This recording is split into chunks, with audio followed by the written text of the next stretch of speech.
Checking your account balance on Xoom is a straightforward process. Follow these steps to quickly access your balance. Step 1. Open the Xoom app or website. Launch the Xoom application on your mobile device or visit the Xoom website on your computer.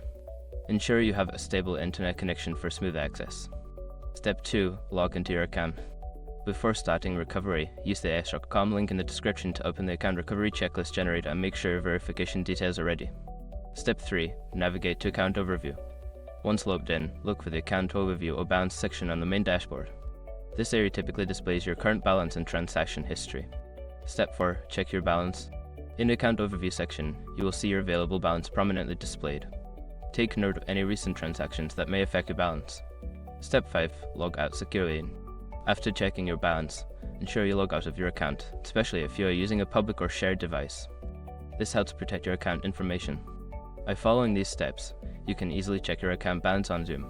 If you encounter any issues, consider reaching out to Xoom customer support for assistance.